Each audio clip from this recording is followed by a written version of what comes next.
Hello and welcome to the European Resilience Initiative Center video podcast. Moldova was the first country hit by Russian imperialism already in 1992, 1 year after the collapse of the Soviet Union, as Russia has created its puppet state Transnistrian People's Republic on a territory of a part of Moldova and still controls it.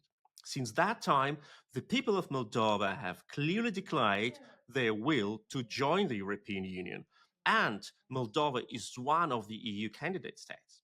But Russia continues to pressure Moldova and to undermine its sovereignty and its democracy. To understand what is going on in this country, we have invited Laurențiu Pleșca, who is a political scientist originally from Moldova, and he is a program coordinator at the German Marshall Fund Bucharest office. Welcome, Laurențiu. Thank you for inviting me. Thank you that you have found time for this conversation. And for our audience, don't forget to like, to share, to subscribe to this channel so you will not miss interesting interviews. Laurențiu, tell me, please, what is the current situation in Moldova and the significance of the upcoming presidential elections and the referendum on the EU accession? Yeah, indeed, the citizens of Moldova will be called to the ballot box on October 20 this year. It's, I think, 1 month and some days, because we will have the presidential elections and also the constitutional referendum for EU accession. From my point of view, these elections are also influenced by voters and officials' awareness of parliamentary elections that are scheduled to take place next year. I think that these electoral exercises are crucial for maintaining Moldova's place in the Western camp, because factors such as new electoral legislation or the threat of Russian interference in Moldovan politics, and also ongoing information warfare, it is furthering challenging already the overstretched Moldovan institutions. And how many people in Moldova are in favor for the EU accession?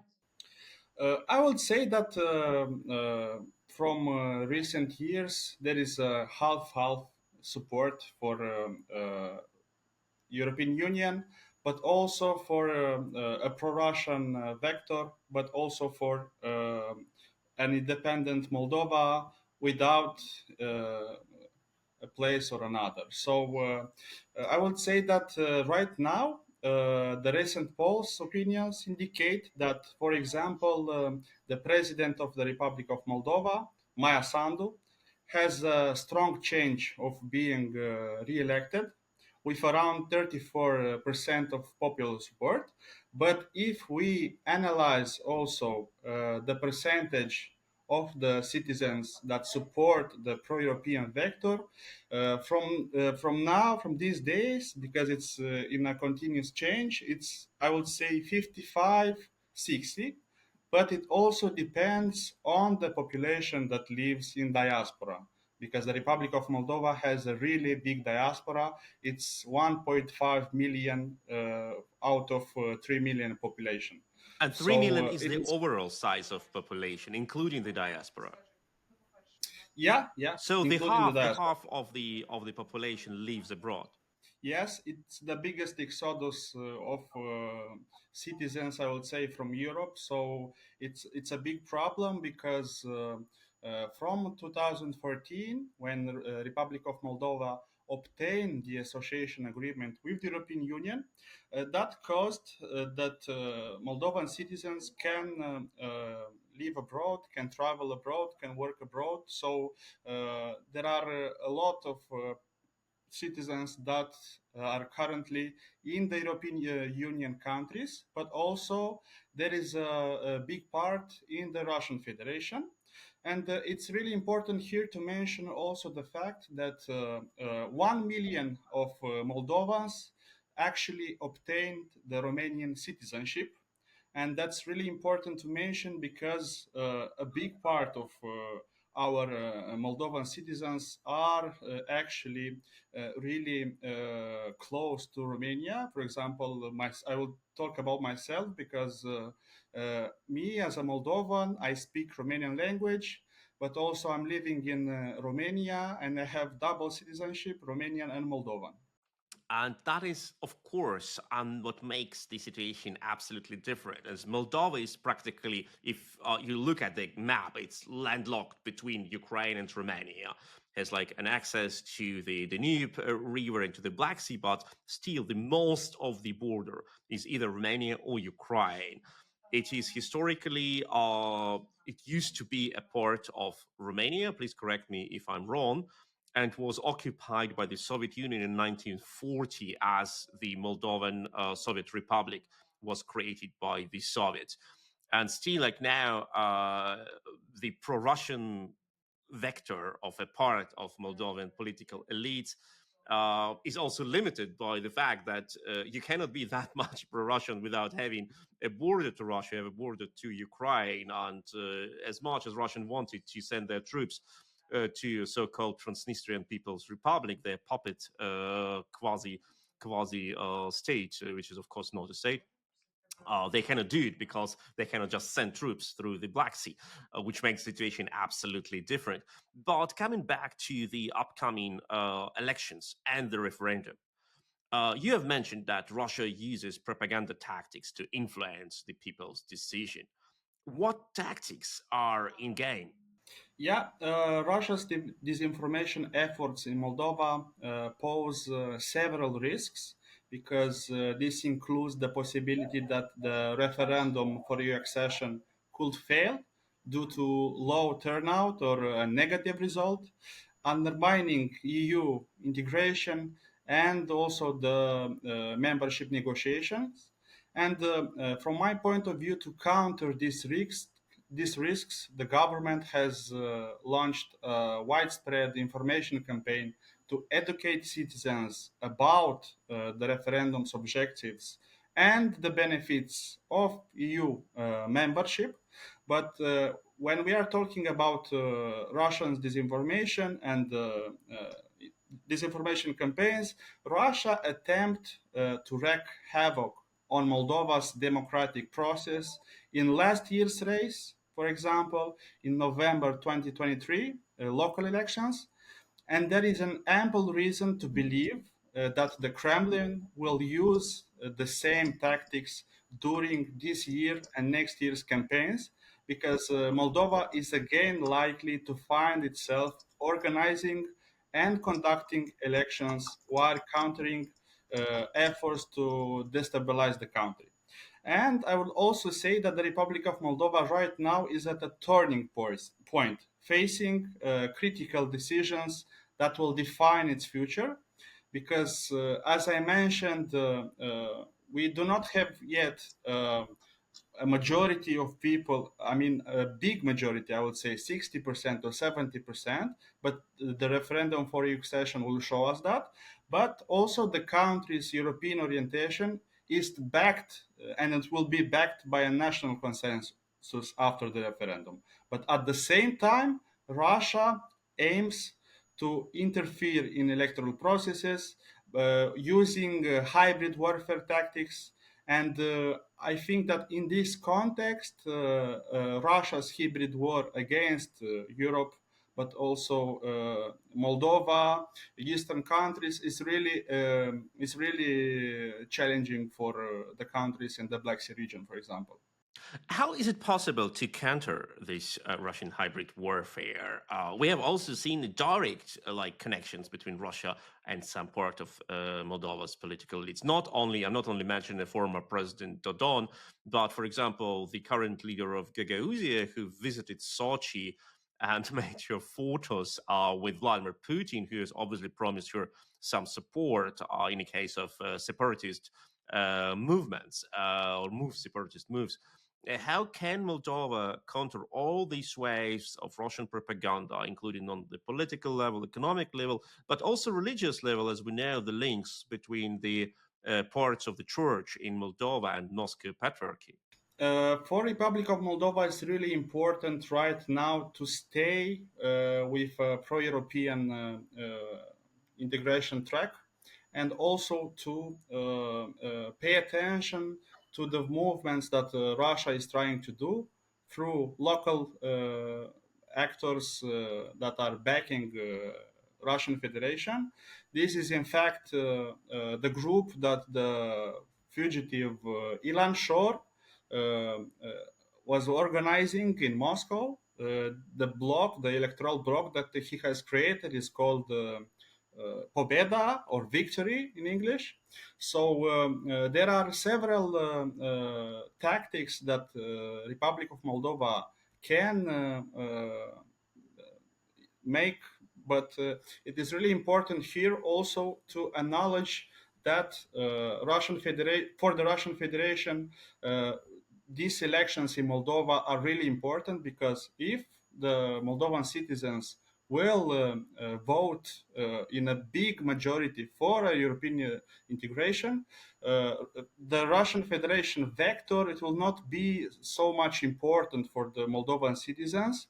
And also, we will make sure that, for example, Chisinau will be in a greater position regarding stability, democratic processes, and also strengthening of institutions, because I would also mention here about this year that is really important for the Republic of Moldova, and not only Moldovan institutions or Moldovan officials are pointing that Russian Federation is really interfering with electoral exercises.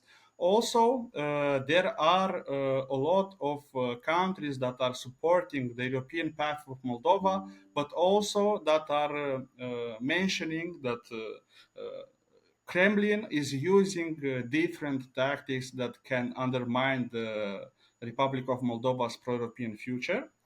And the measures that the Republic of Moldova's authorities can apply are to bolster the capacity of Moldova's electoral administration. This is really important because from the recent years, from the recent elections, a lot of pro-Russian or non-democratic actors were using the electoral administration in doing many terrible things. For example, I remember in 2019, for the local elections in Moldova, in Chisinau, when our country was in fact ruled, or informally ruled, by a former oligarch that right now is not in the country, Vladimir Plahotniuc. Basically, what they did, they canceled the results of the elections in 2019 for the local elections in Chisinau. So they reorganized a new electoral scrutiny, and for the second time already a different candidate won the elections. This is actually the current mayor of Chisinau, that right now he does not have an official stance if he is pro-European or pro-Russian. So these examples show us that Moldovan authorities need to be really careful in enhancing also the legal framework of Republic of Moldova. But when you look at the elections, we can be sure that even if the outcome will be absolutely pro-European and pro-democratic, Russia will not stop undermining Moldova. So what are the challenges which Moldova will obviously face after the elections in October? Of course, if we will have positive results, and I mean with the referendum for accession, if there will be 33% of people that are present to vote this election, but also a majority of people that support the pro-European vector, I think that that Moldova will move in the right direction, and also the negotiations with the European Union will accelerate, because that was actually the motive of organizing this referendum, to basically define and put an end to the debate of Republic of Moldova's position if Moldovans want European Union or want Russia. So right now, I would say that it is crucial for Moldovans to actually counter this Russian interference. So if we will have a different results, for example, if the referendum for EU accession, will fail, that will be really devastating for Moldova, because indeed, if the referendum fails, Moldova risks falling into a trap similar to that of Georgia, for example, because a no vote would jeopardize its status as an EU candidate country that was granted in March 2022, but also by blocking the European assistance and also maybe halting the accession negotiations that were started in June 2023. So from that point of view, the failure of the referendum would also undermine constitutional commitments, but also create a perception of indecision among both Moldovan citizens, but also countries' international partners, that is European Union, but also United States. And also, in the absence of a clear and irreversible integration strategy, maybe Moldova could face declining support from the European Union for the domestic reforms. And here I would like to mention the justice reform that is really important, but also that the European Union is pointing every time, because we remember what is happening in the judicial system in Moldova, and this country needs a greater reform in order to actually integrate into the European Union. And what could be done from the Western partners, first of all from the EU, but not only, to support Moldova on its way? I mean, the European partners are very supportive with Moldova, because we saw that Moldova is receiving a lot of financial assistance, but also technical assistance. When it comes to the financial assistance, I see that Moldova is receiving lots of funds for reform, but also when you talk about economy, for example, Moldova's main economic and trade partner is, of course, European Union, with over 70% of Moldovan exports currently that are absorbed by the EU market. But if you talk, for example, about Transnistria too, about these economic exports, 75% of Transnistrian efforts are going to the European market. So maybe the loss of this European support will mean a decrease in investments, European investments, but also it will be a loss for European funds that are usually aimed at modernizing infrastructure, but also supporting economic development. And maybe also the EU membership will provide an access to the union's internal market. That will be really great for Moldova, because you know that, for example, Moldova is really good at agriculture. So I think also the European Union members will benefit from a Moldova EU membership. Yeah. That is indeed like the perspective which we can see. And of course, in the region itself, if we look at the larger perspective, a lot of things depend from the outcome of the Russia-Ukraine war and from what is going on there. Do people in Moldova put this part in the equation to make their decision, like what is going on the front line in Ukraine? Yeah. So in Moldova, we are really paying attention of what is happening with the war in Ukraine. For example, since the outbreak of the war in February 2022, the Republic of Moldova's authorities were really helping Ukrainian authorities with the influx of refugees.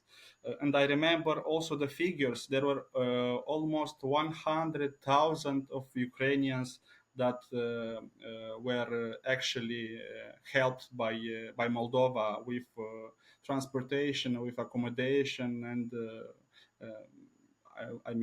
medical support. So I know that Ukrainian authorities are really appreciative about this. But also in Moldova, because of the proximity with Ukraine, I remember from the first months of the war, it was a really complicated situation, because if the Russian troops were to advance near Odessa, I know for sure that the next target for the Russian Federation will be the pro-European Republic of Moldova. So indeed, Moldova is really interested in Ukrainian win, and Moldova's authorities mentioned every time that Moldova supports the national integrity and sovereignty of the of Ukraine. So, moreover, I would like to say that another important aspect about this war is that Moldova became really vulnerable to Russia's energy blackmail, because at the start of the war, Republic of Moldova was really dependent on gas and energy imports from the Russian Federation. And also, Chisinau would face the risk of steep price hikes and the possible supply distributions. So after 1 year of the war, Moldovan authorities tried to do something different and not to depend fully on Russian Federation. So they were implementing a different approach with the Russian Federation by acquiring gas from the international market. So right now, I can proudly say that Moldova is not dependent of Russian gas, and this is really important for Moldova's independence, but also for the European path, because Russia could not blackmail Moldova. From the other point of view, Moldova is still receiving Russian gas, but for Transnistria, because Moldova is acquiring energy and is paying with gas the Transnistrian authorities, and this problem needs to be solved. But in the light of the end of the energy document between Ukraine and Russia, I think that this problem could be solved. Yeah. Indeed, and we see once again how interdependent are the situations in the countries of the region, and how complicated can be Moldova's fight for its European future. We have talked to this topic with Laurențiu Pleșca, who is a political scientist originally from Moldova and who is a program coordinator at the German Marshall Fund Bucharest office, discussing the challenges for Moldova's European future and how Russia tries to undermine the pro-democratic and pro-European outcome of the elections and the referendum this October in Moldova. Thank you so much for this interview. Thank you so much for inviting me. It was a great opportunity. And don't forget to like, to share, to subscribe to this channel so you will not miss interviews like this.